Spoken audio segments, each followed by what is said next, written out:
జీమాళ్ల మండలంలో నీటి కష్టాలు వెంటనే పరిష్కరించాలని కోరుతూ జీమాళ్ల బిఎస్ఎన్ఎల్ సెల్ టవర్ ఏరియా మహిళలు అలాగే కుటుంబ సభ్యులు కోరుతున్నారు.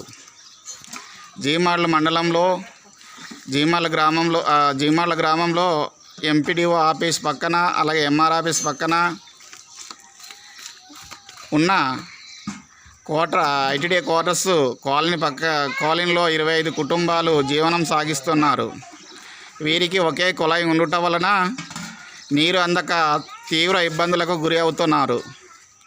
అందువలన సంబంధిత అధికారులు ఎంపీడీఓ గారు కానీ అలానే ఎంపీపీ గారు కానీ అలాగే పంచాయతీ సెక్రటరీ కానీ చర్య తీసుకొని ఈ గ్రామానికి ఈ మంచినీరు ఇవ్వాల్సిందిగా డిమాండ్ చేస్తూ ఉన్నాం.